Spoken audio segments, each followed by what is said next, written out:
All right. So happy weird holiday week. Not for all, but for some in here. I know my international clients catching up on the recording. It's like business as usual, but it is a tricky time of year. At least this kicks off kind of a tricky time of year for us, right? So hello. I have my chat open here. I want you guys to keep being chatty all throughout today. But I didn't even take notes ahead of time. I can't talk right now. Take notes ahead of time on today's call. I really wanted to ask you in the chat and then open it up to you guys to ask questions here when I saw you, to really just keep it kind of like a group coaching lesson today. There were a million topics I could teach, but I think as things start to get a little crazier, even if you're not doing anything at the end of the week, like not having work all week the same way, like it could just kind of throw us off. So rather than teaching something that you might not even utilize until next week anyway, we're going to address your concerns and stuff like that on the festivities. So, okay, let's go back to the chat and see. Okay, so mindset if we have non-hormone friendly foods and how to manage feeling bloated, worrying about pushing back progress. Okay, so that's pretty much the every year. That's the fear, right? We got the clients who are to the T, by the book, super strict, which most of you guys know by now. I don't even like super strict because I always worry about it. But even our super strict clients freak out going into the holidays. And our clients who are, dealing with binge patterns, and our clients who are dealing with self-confidence and all things outside of necessarily like what to eat, what not to eat, are also freaking out because they're like, you give me vague steps. How do I manage this eating holiday? So this is going to sound crazy, but the goal is let yourself eat stuff that isn't hormone friendly, but also understand your own threshold for recovery, right? So for me, if I eat something with gluten, and this might not be the case for everybody in here, but if I eat something with gluten, it's not a good day typically. Like the next day, my stomach is a mess. I get really puffy, really inflamed. I'm extremely lethargic. Like my colitis is pissed off. It's just not a good thing. So for me, something really, really, really, really has to be worth it for me to eat it, because I just don't want to feel like that.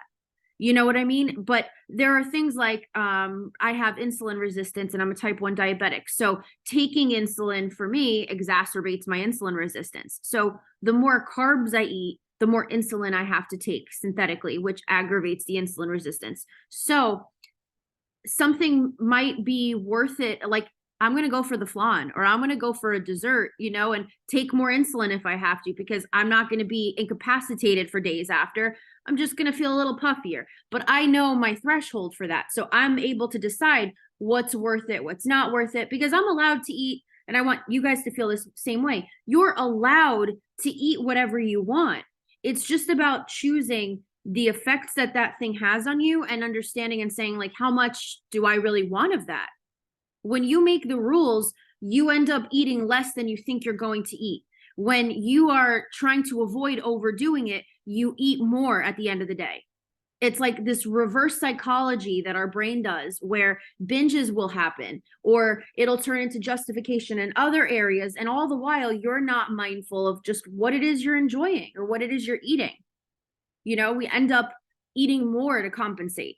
Or we have this dedicated window where it's no holds bar during this time. It's literally just a binge. But if you're allowed to taste and try and eat whatever it is you want, and it's not like the forbidden fruit, the forbidden window, this is all that you have to eat, there are no sins committed in this time. No, that still counts. Like you can eat all night if you want. You don't have to pigeon yourself into this, or pigeonhole yourself into this little window of allowable eating time. A lot goes into it. And it's really just about, like, if you just stop thinking about it so much and you had a little bit of it, would it be okay?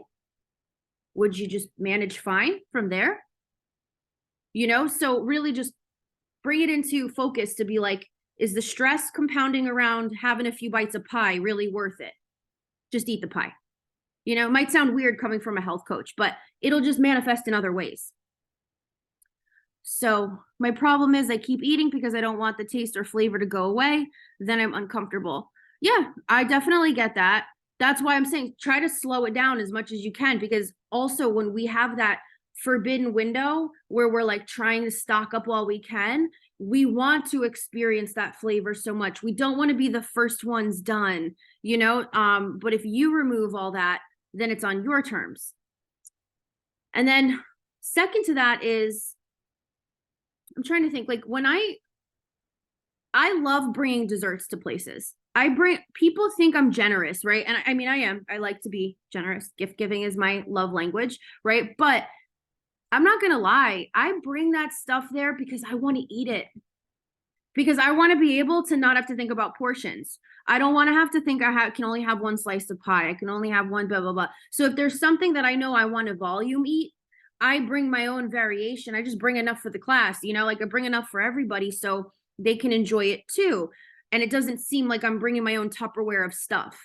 It seems like I'm just bringing a dish to the potluck, and I will just be hovering around that dish more than others probably, you know. And I look forward to holiday cooking because it can still be absolutely delicious and not have to make you choose between not being able to continue eating and feeling sad or feeling like I'm not allowed or any of that stuff. It's just about outsmarting it, if that makes sense. Not sure my threshold yet, so it feels intimidating. So then I know it's going to sound crazy.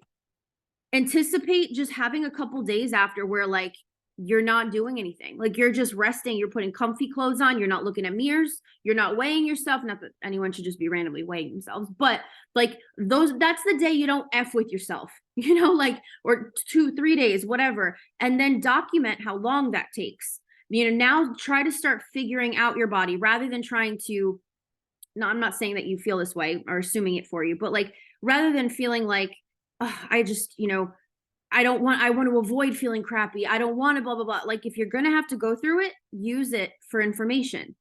And now, you know, this illness, you can't control it. It's going to be here. It's going to affect you. Now you start to try to find the data and see how long this flare might take you to recover from based on what you eat. You use that as data and it won't be time wasted. It's, you know, one dinner, one day isn't going to be the difference between any of us getting a 6-pack, you know? That ship has sailed for each and every one of us. So just keep that in mind, you know? It really is like eat a little bit, see how you feel. Eat a little bit, see how you feel. If you feel like crap for 2 days after, keep note of that. Make sure you're able to rest, recover, you know, see if there's anyone else you can tag in to do stuff those days, or you make a deal to just be less productive those days, and just treat it as like a whole holiday, like a resting holiday, you know, if you can. If not, text me. I already noticed my worth it moments have increased a lot. So I struggle between it's good for my mental health and I'm doing it too much lately. Okay. So I don't eat foods that cause me to have symptoms and think of them as them being for my joy or my mental health. I think that there's a way to recreate things. Like, okay, if you want to eat a cookie from this one place you visit once in a blue moon, and it's the only place that makes these cookies and you want to have one, okay, well, fine. But if it's like it's worth it because I just feel like it's worth it today because it would be my mental health that would feel better right now, it's the same as just dopamine hunting in the food. So that being said, you can always find a replacement. And the replacement doesn't have to be like oh shit, like, you know, the shitty less hot cousin, you know, like it can actually be like, okay, this is great. I get to have that whole, like I can have as many as I want and I don't have to hold back. Like there's joy in that because you don't have to sit there and scrutinize how much am I allowed? How much is worth it? Am I going to recover from this? Whenever you have those worth it moments, it tends to not be worth it after the fact because then you feel like you have to make up for them and it keeps you on this cycle. But if it's more like what do I really want to enjoy and not have to think about, then find a replacement for it. And even if you get through the moment, like I'll tell clients that, and then they'll be like, okay, yeah, but I found out and I realized I didn't even need it at the end of the day. And y'all, if you've been with me for a while, you know, I will be like, no, I want you to purposely make a batch of sugar-free cookies just to offset that no that you told yourself, or that moderation that you told yourself you needed to have. Like all of that stuff just sets us up to not feel like we're in control of our decisions. It sets us up for binges. And you've heard me say this before, a lot of you, that there's the Hollywood binge, which is like crying into the tub of ice cream in a closet. But that's like a very rare and niche binge. It's just kind of fat shamey Hollywood, doing what they do with binge eating. But binging can look different. It can be different quantities. It's basically whenever it's not like you feel like you're using the food for something else, for power, for punishment, for reward, for a band-aid, for hope, for a lot of things that we use food for. So I think that's a good point, is what's a worth it moment and what's a worth it now because this is the thing that'll make me the happiest. And in the long run, screw you over. I think, and that's why I love substitutes. I hate portion control. I hate having to think about what's the word? Moderation. It is my number one binge trigger. It will make me aimlessly eat things that I don't even enjoy. It's just this silent like rebellion, right? I like to volume eat when I'm in the mood for something. You might see what I eat in a day and be like, you don't eat a lot. I eat like 6 eggs in the morning. I put eggs in feta, but I'm not eating like a little like I make like 6 eggs and a good amount of feta. Like I like to eat a good quantity of stuff, even if my variety is very much on the spectrum. So, okay, let's see what you're saying here. I feel like I can barely eat any foods without feeling bloated. I don't know what foods are my actual problems. Susan, I think especially for those of you who are coming in kind of, you're newer before the holidays, this is going to feel like a really annoying time for you but I want you to focus on allowing yourself to enjoy the parts you can about the holidays, because that's really what it is. We're going to have to deal with this stuff, right? But as long as we can feel our best while we're dealing with it, as it gets better, it makes the long journey ahead of figuring out all this whole puzzle of what the hell we're going to do. It's so overwhelming when we think of the big picture. But if we break it down and into the moment and just feel like we take it head on, the stuff that's not so pleasant that we can't help, and we try to embrace, I know this sounds very like toxic positive, but while we're doing all the work, we got to try to make the meantime feel tolerable. So trying to find foods that you enjoy, and I know that's what you're saying, you're like, I don't know what I can and can't eat. We'll get there, but try to find foods that don't barrel you over, trying to eat things that you enjoy the taste of, knowing that they might barrel you over, at least you enjoy the taste of them, comfy clothes, comfy routines when you get home, low pressure for the first, for a few days after, you're eating differently than you're used to, just being kind to yourself, reminding yourself you didn't choose any of this. You're not like, you don't suck because this is happening to you. Those are the only things we can really do while we're trying to sort through the whole big puzzle, because it sucks that it takes a long time and holidays come and go as we're trying to figure it out, and it feels worse every year sometimes, but at the end of the day, because you don't know what foods are actually your problem, the only thing that you can focus on is just trying to self-preserve through the holidays as much as possible. I don't know if that's vague or if it helps at all, but just try to cut yourself some slack and do what you can and what does help you,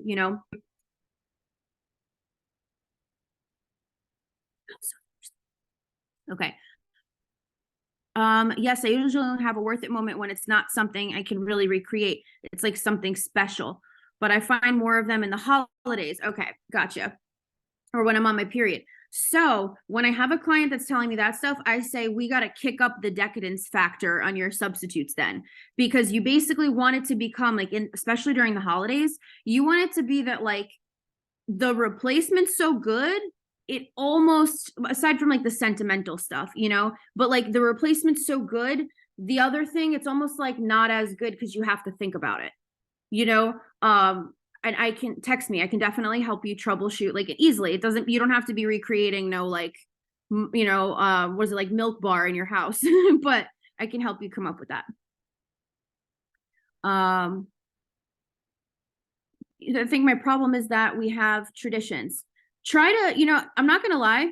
sometimes I like the challenge. Like recreating traditions is fun because even if you bring the thing you recreated, and even if you have like some like, okay, words. Let's say you bring, I'm trying to use like a real example. Okay, Greek cookies, Greek Easter cookies. I love Greek Easter cookies. Like Greek Easter food is just next level. And all of their like savory stuff is pretty hormone friendly. But Greeks love their sweets. Everything is like has so much honey. They have cookies that are just like enrobed in powdered sugar. Not that all that different, I think, than variations we see like holiday cookies and stuff. But for a long time, oh, and they make this bread called soureki, which is like a Greek Easter bread. It's like, I think I've recreated it before. It's like sweet kind of. Um, it's a little bit more anisetti than the like Italian Easter bread, if you've ever had that. But anyway, these are very niche specific things, and they're very gluten containing, carb containing, sugar containing things, you know? And I love them. So for a while I was like, it's just worth it. I'm going to have some, I'll suck it up, I'll deal with it. And what I found was like the fallout from it, I hated it so much that I was like, could I recreate some of these? And I looked at it as like a fun challenge because if I could figure out how to recreate it and get it written down in like my ADHD friendly way on like a note card or something, I would know what I was making for Easter from now on. And I didn't even have to think about what they had there. I could bring my own tray and be like, here you go, guys, enjoy, you know. And I made some really, really shitty cookies at first. Like they did not come out right. I made a really crappy loaf of bread. Like, and I went to culinary school for pastry and it was awful. But then I found my recipe, right? And now it's like I could have the regular kind of cookie no matter what. Like if I want to, I will sometimes, you know, some one of those, you know, gluten worth it moments is if I'm trying someone's authentic Greek cookies that they're like grandma made, I want to know how they made it. So I'm still going to have one. I'm still going to enjoy that one, but I'm not going to leave it as, okay, I'm good. I had one, I had my fix. That's all I need. When really mentally, I want to have like 6 of them. So having the substitute sometimes for me, it also helps as like a backup so that it turns off that binge chip that might like linger and turn into something else down the line to like supplement it for volume with something that you really enjoy that is sugar-free or that is gluten-free or whatever it is your most important concern. Sorry, I don't know why I needed to explain it that way, like so complicated, but 8:30 is a new slot for us that we're getting used to. So, okay. I make the desserts for Christmas, nervous to make hormone-friendly version for the family and potentially be criticized, might make 2 versions, the friendly and unfriendly. Yes, for sure. Especially, I've done that because like, especially if you're dealing with like old-fashioned people, like my father-in-law will not try anything that I make.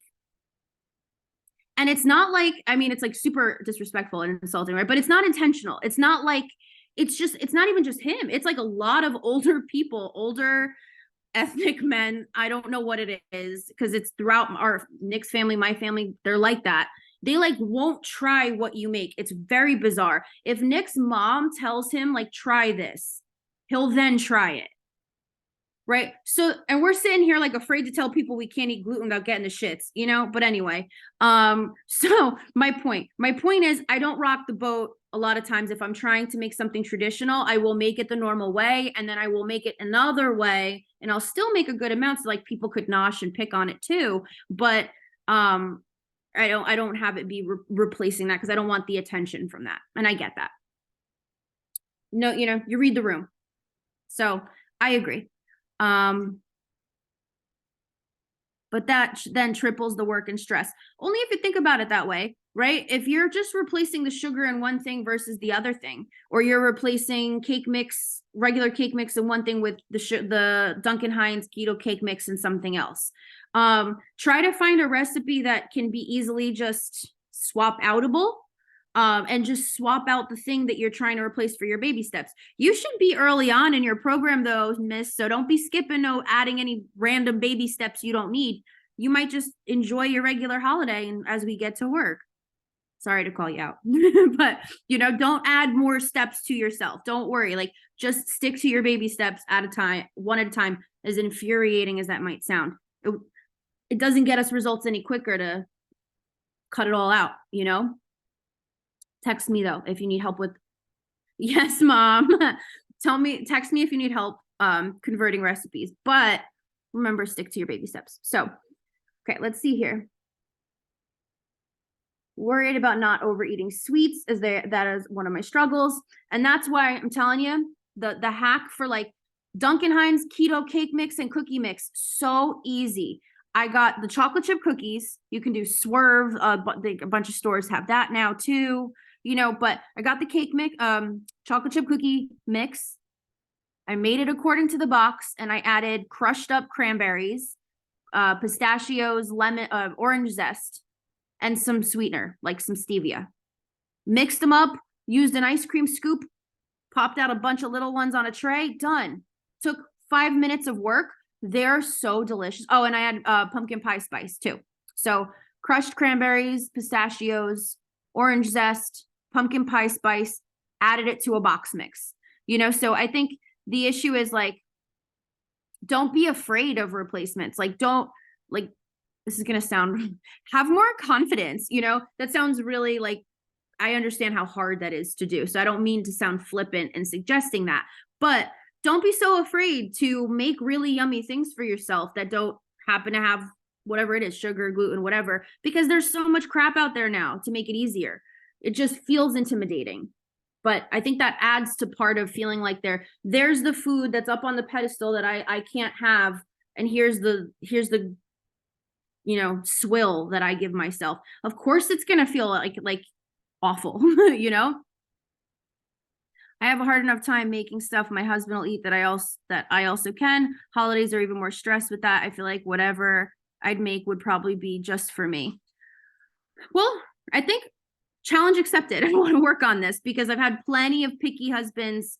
Now, granted, different situations. I have also met my matches before with the picky eaters. So I'm not saying I'm all knowing, but I love a challenge. So text me some favorites and I can probably come up with a hack or two. I do like a challenge. So let me know. Okay. And my goal is whenever I come up with these, it's again, less work.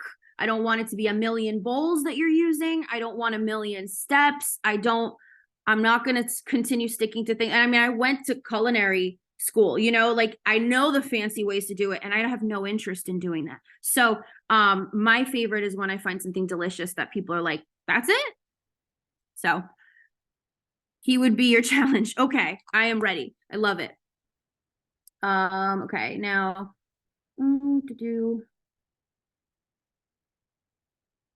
I say overeating in general, we might not be comfortable sharing our journey with the people we are spending the holidays with, or they might not understand why it is difficult for us. Who else is worried about having random opinions at the dinner table? Oh, let's see. Afraid of the table talk. Yes. When people like to ask about your diet.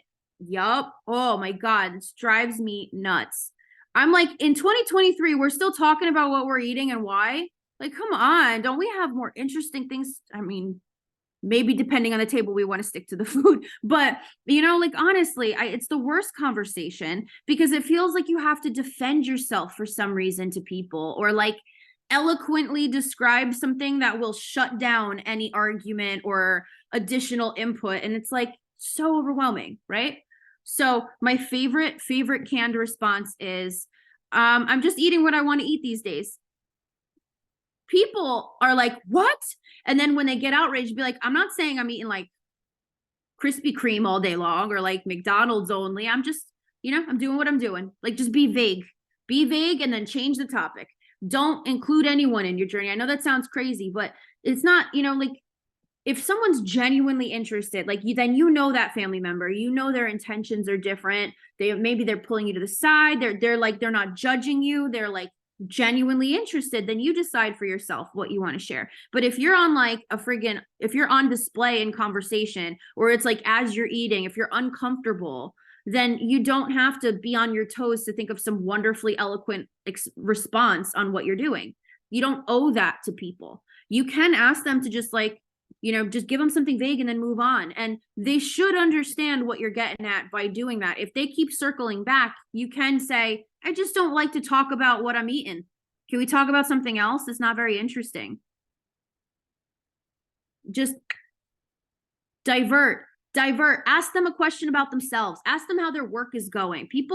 Insufferable people love talking about themselves. So just turn the attention back on them in a good way, in an inquisitive way. Most people will just go right along with the conversation. It's sad, but it is the truth, So, and if they're like super, super obsessed with what you're eating, laugh it off. Just be like, oh my God, I've never had someone care so much.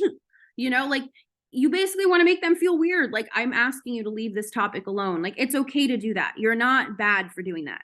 If there's like a ton of family drama that makes you feel like that, like you're terrified at the thought of saying that to them, text me. I can help you. I'll walk you through it, but you don't have to be mean about it.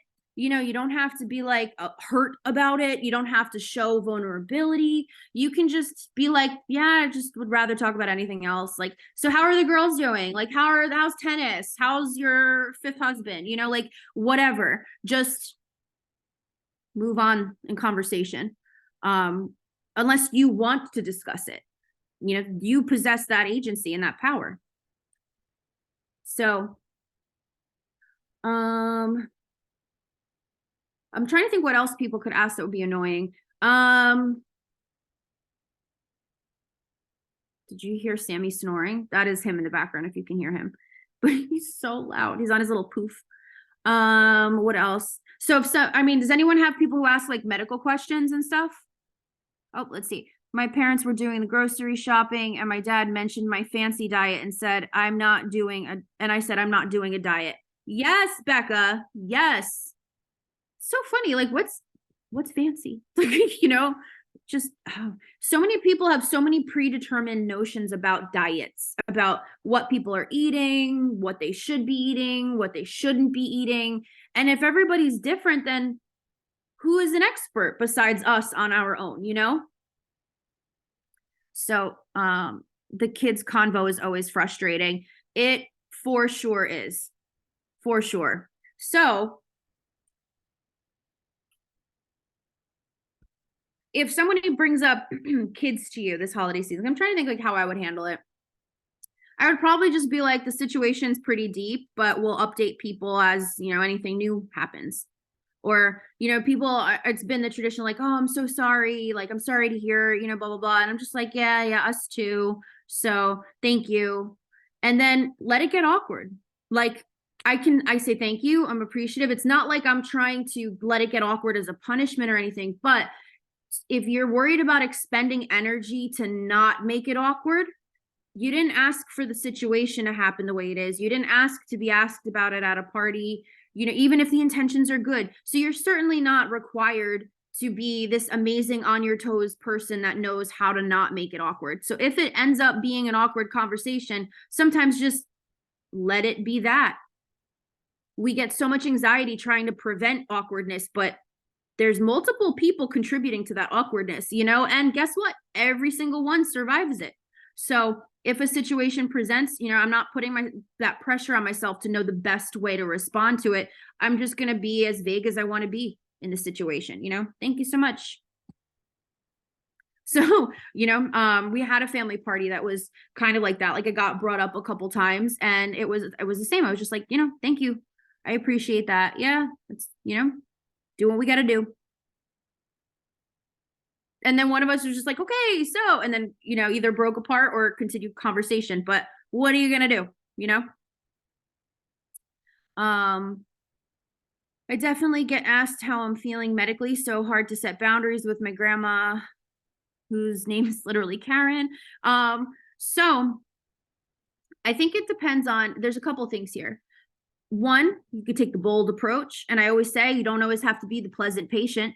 You don't always have to be someone that's like wearing their pain in stride. If you're having a bad day and you're not feeling great, you can be like, taking it one day at a time. I'm not feeling the greatest right now, but I'm here. You can be as honest as you want to be. Again, you possess that power to let people in as much as you choose to let them in. Now, if it's not within your character to be like, I'm feeling fabulous, I'm so glad, let's do some cartwheels. Like, don't do that, But if you don't feel like being vulnerable in that moment, you can just be like, things are going well. And then ask them a question about them. And it, like I said, most of the time it works like a charm. We say health is the new politics for sure, because I think people just feel like it's appropriate to discuss. It's like, it's buzzy. It's like in our faces at all times. It's not supposed to seem polarizing, even though it is, but it like escapes that feeling of inappropriateness. But it is highly inappropriate to discuss somebody else's bodily health and everything going on with them unless they want that conversation. Like to have a completely unwarranted opinion about your health. I mean, you don't even want that from a doctor, right? Like you don't want to walk into a doctor's office and have them pass judgment on you. You want just the facts, get in, get out, get done with it. So why in our social environments would we want to discuss our health as if it's like so deeply interesting with other people? It's just weird. It's a weird phenomenon, but we get through it, I guess.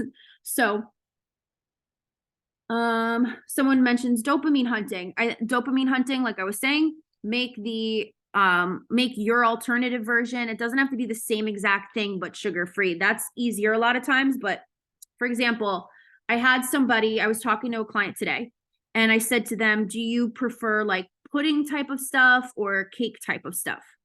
And she was like, I like more pudding type of stuff. So long story short, the suggestion I made to her was like, make a really good whipped topping to add to these like muffins that she was making, where it was like sugar-free Cool Whip, sugar-free pudding of choice, mix it together, freeze it. Is it the same exact thing as they were having that night at the party or that they're planning to have? No, but like that really excited her. She could have as much as she wants of the Cool Whip. Like she's excited to put that on those little muffins that she got, she's using a box mix for. And it just is like easy and done. And she could have as many as she wants. And it might not be an exact replica of the other things that have sugar and carbs and all that stuff that she's trying to avoid, This is where my growing up diabetic really shines. You know how many like turds I had to turn into sunshine in the dessert department throughout my entire life, But let's see.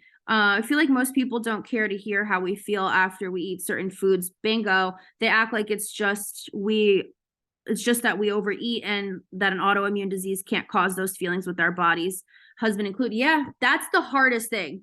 When you're ableism is really difficult because there's a lot of people that have different intentions. Like they don't intend on being ableist, but ableism is when the person who does not have to deal with the issues that you deal with is telling you about the issues that you're dealing with, and that is like one of the most frustrating things with any invisible illness, with any illnesses that have weight gain or hair issues or skin issues.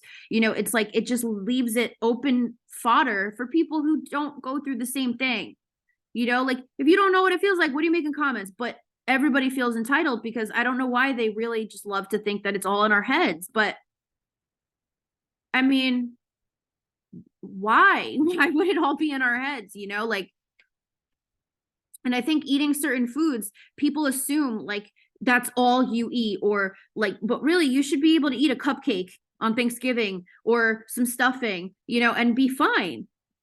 That's not like you shouldn't just be living on celery because that's what you're destined to do. Like that, we could live on celery and still be having these issues, and people don't understand that when they don't go through that.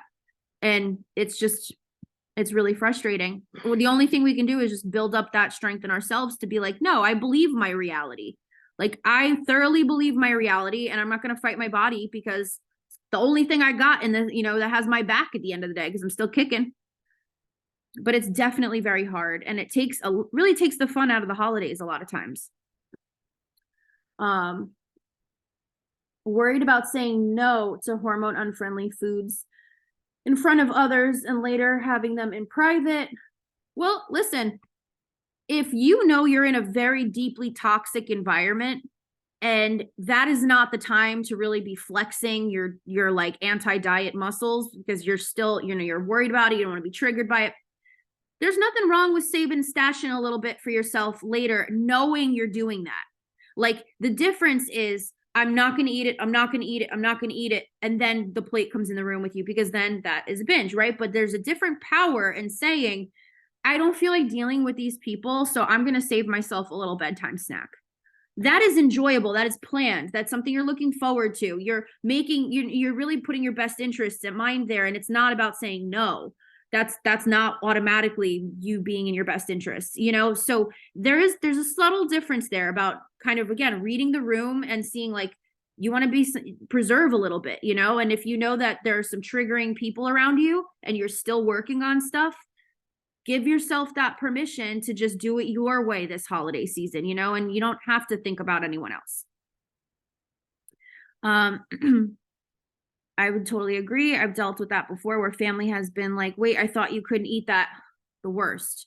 And it feels like they're judging you for it, but I just also want to remind people how weird that is. Like, why are you inventorying what I'm eating, what I'm not eating? Why do you care so much what I believe is good for me or not good for me? So honestly, in those moments when I've been called out like that, I'm just like, yeah. And then I wanted to have a piece, so I'll probably pay for it later. And if they make comments about it, I've even gone as far as to say, why does it bother you so much? Why does the amount of food I eat concern you? And it's always been like with annoying cousins that are just like, making little commentaries. And I don't say it like, why does it concern you? I'll just be like, wow, I don't know, this really interests you. Call out the fact that it's bizarre. It is bizarre when people are like watching and observing what you're eating and what you're not eating. Like, ew, go think about your taxes or something. Like, leave me alone. So they're annoyed that they made something special. I was navigating not eating it and then did it for a moment. I think I said, nope, I'm not. I'm sure I'll feel like trash tomorrow, but it's all about balance and reduction where I can. Yeah. And you don't even owe them that. You'd be like, yeah, well, and laugh it off. And because it makes it a weird situation if they're like, but no, you said, because then you could be like, whoa, I had a bite, like kill me, like people are so bizarre. And not for nothing, like I don't like get overly mad when my father-in-law doesn't eat the stuff that I make. Like if I'm inviting people over to dinner and they don't eat anything that I make and they sit there and not eat anything, like that is insulting. But like I'm not that one that's like, eat it, I made it, you must eat it. Like because I hate when people do that to me. I have food aversions. I have a ton of health issues around foods. Like I don't want to insult anybody. So I hate when people put me on the spot to like try stuff. And you have to be that guy that's like, oh, I can't have gluten, like, and it just makes you sound like an asshole no matter what, no matter how much you're not an asshole. I get it, so like I try not to do that to other people as well, even though I always want them to try my food deep down. But I understand if they don't, Oh, wow. Thanks for paying such close attention to what I eat. Yeah, no, truly. Like, thanks for letting me know what I ate, it feels like I can barely eat without feeling bloated and bad. I don't know why. That's what we're working on. I mean, it's hard because there's so many individual reasons that go into it from person to person. Reducing inflammation is the number one overarching thing that lets your digestion work the way it needs to. If you're taking a lot of antacids, I suggest not doing that. I've been saying this for years and it's finally coming out more. Oh my God, we're so over time. I'm so sorry. Oh wait, no, not by that much. Okay, we'll wrap it up soon. But I've been saying this for years and I'm so glad it's finally coming out. If you have acid reflux, that's from your body not having enough acid. I'm not saying like 100% of the time, there are outliers here, but majority of the time, it's your stomach's response to not having enough acid is to produce a ton of acid to compensate. Kind of like if you overwash your face a lot and then it gets greasy as a response from being so dry, or like your hair, if you like really, really, really agitate your hair all the time, like you produce a lot more oils and stuff. So It's like if there's not enough of something, the body compensates with a big burst of it. And then that's what people experience as acid reflux. They then take antacids, which continue to make all of the in-between daytime acid counts like lower and lower. And then your food doesn't get broken down as much. That causes issues. So there's so many different things that can cause you feeling just gross after eating and it not being broken down properly. Different medications that could affect it. Different motility issues. So like how you swallow, how your food passes through your stomach, all of that stuff can affect it as well. I have GERD and it's definitely that. Tums don't even work on me. Yep. And a lot of the other meds cause mineral deficiencies. So increasing stomach acid tends to help a lot with that. You could try, I feel like you told me that you've tried this before, but you could do a diluted shot of apple cider vinegar or lemon juice in the morning. Do equal parts water for lemon juice, water for apple cider. And you might want to actually start a little bit lighter than that. I would do like a tablespoon of the apple cider or the lemon juice in like 4 ounces of water, and then drink that when you first wake up. And then little by little, if you feel like it's getting better, you can have more of a concentration. Text me if you need me to break that down for you again.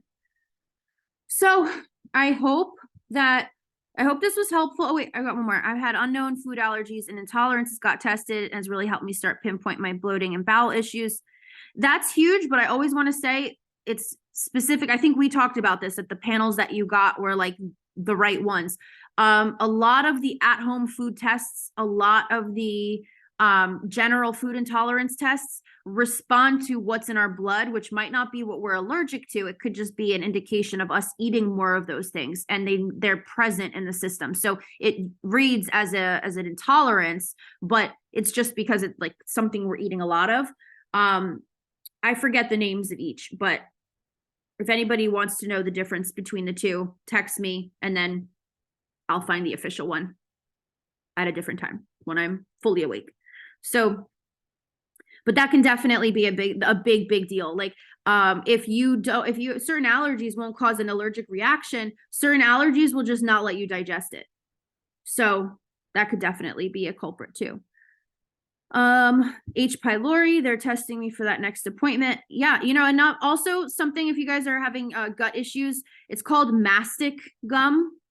Mastic, like M-A-S-T. I'm just going to type it in the chat. You can get it on Amazon. Oh, sorry, direct message that, everyone. So it's mastic gum. You can get it on Amazon. It doesn't have to be the gum itself. It could be just like a powder that comes in a capsule, but that's really good if you're worried about H. pylori, if you're worried about gut bacterial stuff and things like that. It's been used for literally ever. Of course, it's Greek. You want the ones from island of Chios.